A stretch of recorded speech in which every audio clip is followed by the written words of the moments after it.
Je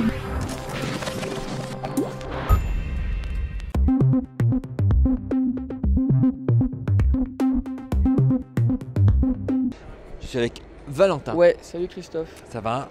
On est dans Christophe, comme mon associé, dis donc. Non, t'as un associé qui s'appelle Ah ouais, Christophe. il s'appelle Christophe. On est dans l'Hippone Arena. Ouais, exactement. Donc l'Hippone, on s'était vu il y a 10 jours sur Ouais, InnoRobot à Ouais, Lyon. ouais. Et là, on se retrouve voisin à Laval Virtual. Exactement. Et donc, tu nous as fait une petite interface interactive qui permet de faire plein de choses. Ouais, Est-ce que tu peux nous raconter ça? Oui, alors donc moi je suis le directeur technique, alors j'ai monté la boîte avec Christophe.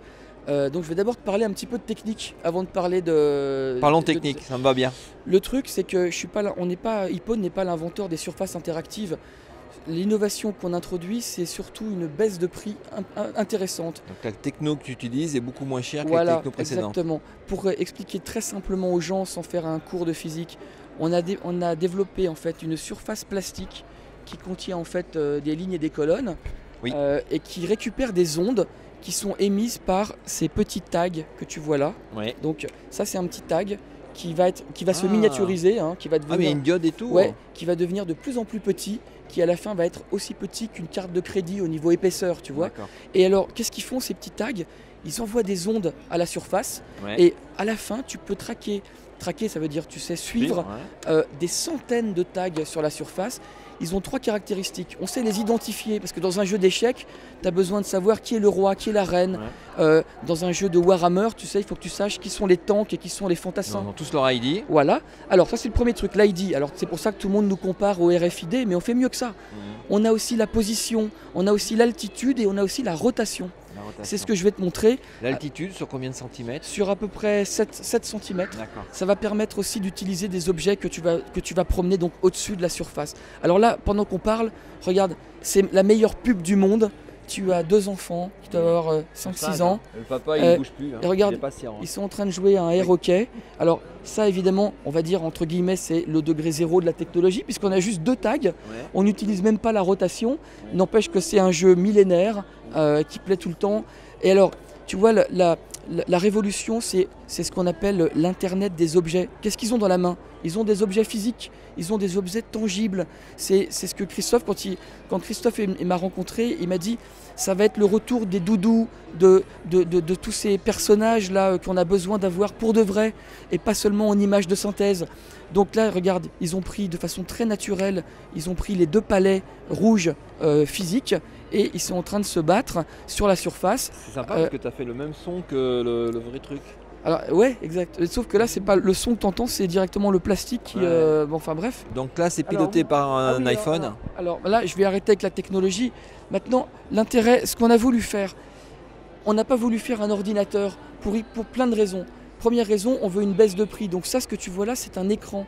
Et finalement, Tu m'as pas dit combien ça coûtait? ça, Moins cher. Moins cher. On veut que ça sorte à 400 €. D'accord. C'est ça le principe. On est en phase d'industrialisation et dès qu'on est prêt, ça va être à Noël à 400 €, version écran.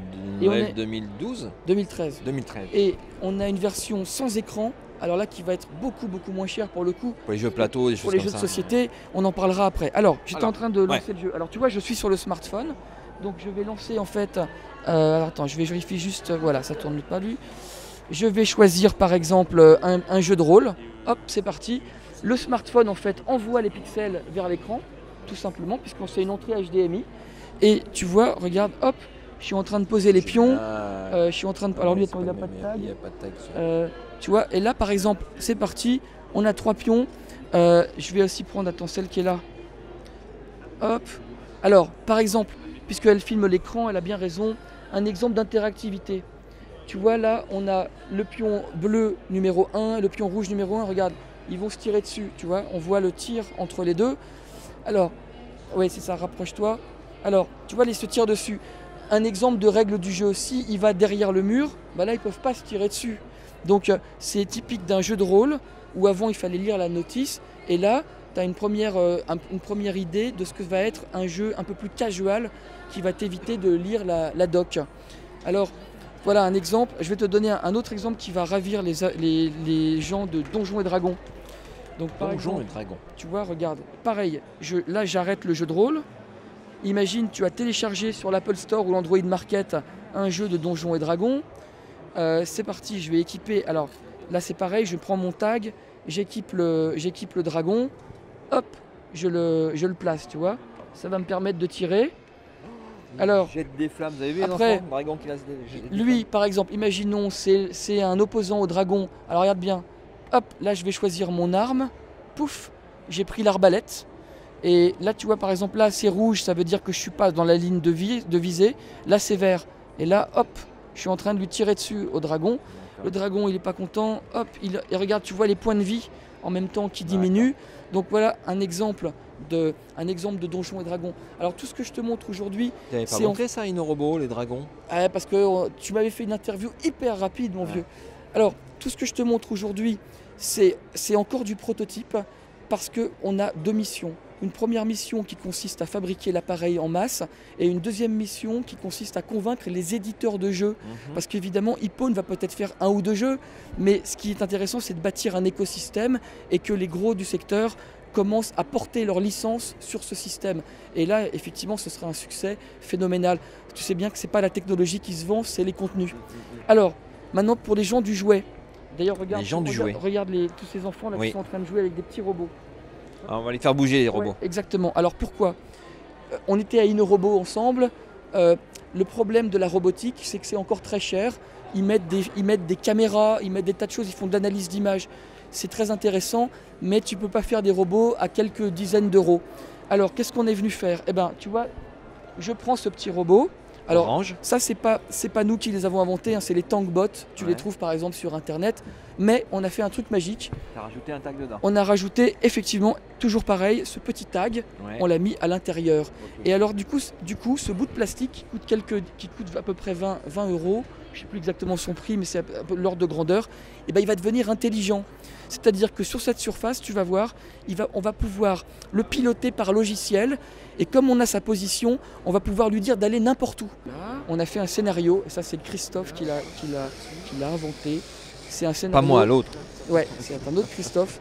C'est un scénario de robot amoureux. Alors regarde, là je mets un petit personnage, donc encore une fois des choses physiques. Et sur le smartphone, je vais lancer le fait que le robot est en mode capture et il va chercher à lui faire des bisous. Et regarde, là, je fais un premier scénario intelligent et j'ai pas de caméra dans mon robot, j'ai 1 euro d'électronique et j'arrive à transformer ces bouts de plastique en des trucs intelligents. Alors, ça, c'est encore une démonstration, mais c'est le début de l'ubiquité. Pourquoi? Parce que tu sais que tout le monde joue online, tous ces petits assistants de smartphone, ils sont connectés sur la DSL. Ouais.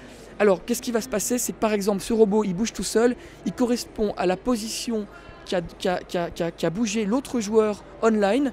Et lorsque, si tu veux, moi je déplace mon pion chez moi dans ma chambre, tu vois ce que fait l'autre en réponse à ton mouvement.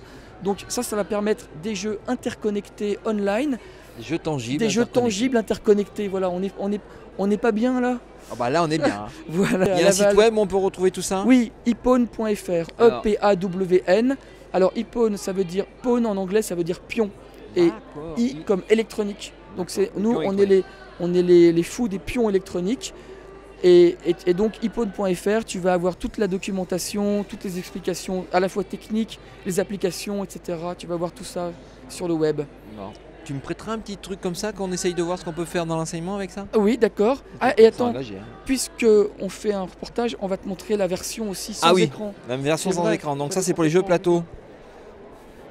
Donc on va en profiter pour présenter Christophe, l'autre Christophe. Alors, je suis l'autre Christophe Dutey, je suis le CEO de la compagnie.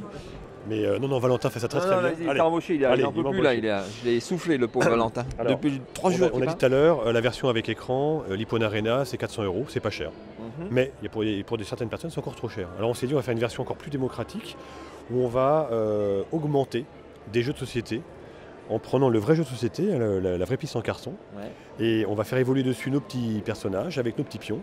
C'est le truc des meurtres là, comment ça s'appelle? Cluedo là? Alors c'est pas le Cluedo, c'est Les Demeures de l'épouvante. C'est édité par Edge en France, c'est un jeu américain. Et c'est une sorte de Cluedo. C'est un jeu, tu vas aller d'une pièce à l'autre et tu as des indices normalement à trouver avec des cartes. Nous on a enlevé toutes les cartes, on a laissé que les pions. Et finalement c'est l'iPad qui va donner un peu d'ambiance dans tout ça. Et il communique par Wi-Fi ton iPad avec ton plateau? Mes petits pions communiquent avec nos technologies, avec la tablette. Et la tablette, elle envoie par Wi-Fi les informations. Alors voilà, on voit sur l'iPad la même situation, et là on met nos petits personnages. Tu vois, on voit le petit vieux là qui se promène, et quand il va bouger, bah, je suis exactement où il va. Alors là on a des petits indices qui vont s'afficher, j'ai un petit bouquin, là quand je vais ici ça change d'indice, et puis quand je vais rentrer à un moment donné dans une pièce par exemple, ça me dit qu'il y a un maniaque, qu'il va y avoir un cri. Donc imagine sur un iPad ou même sur ta télé, tu vas jouer en famille autour de ton vieux Monopoly. Simplement, quand tu arriveras dans la case prison, tu vas avoir les gyrophares de la police, ce genre de choses qui vont intervenir. Et là, on n'est plus à 400 €, on est sous la barre des 100 €. D'accord. Et alors, pour finir, on t'a montré une version un peu jeu de société, mais tout à l'heure, Valentin t'a dit, je sais bouger des robots. Et bien, ils peuvent aussi bouger quand il n'y a pas d'écran. Alors, je vais te montrer ça tout de suite. De la même façon, je vais lancer une nouvelle application. Et le petit robot amoureux tout à l'heure, il va encore recommencer à courir après sa chérie. Regarde. Alors, je lance la nouvelle application. Tac. Et voilà. Alors, je vois de l'herbe. Et surtout, j'ai mon petit robot que je pose pour moi, tu vois. Alors, si on voit les deux, tu vois les traces de pneus tout à l'heure, et ben elles sont encore là. Simplement, elles ne sont plus affichées là, elles sont sur un écran déporté.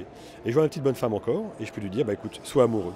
Et le même scénario, finalement, j'utilise mon iPad ou mon smartphone comme l'intelligence artificielle qui va piloter mon robot. Alors, tu m'as dit qu'il y avait un SDK oui, Unity. Oui, bien sûr.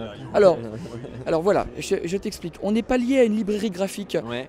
Nous, notre SDK, c'est avant tout un tuyau pour récupérer le X et le Y et la rotation de tous les tags qui sont là.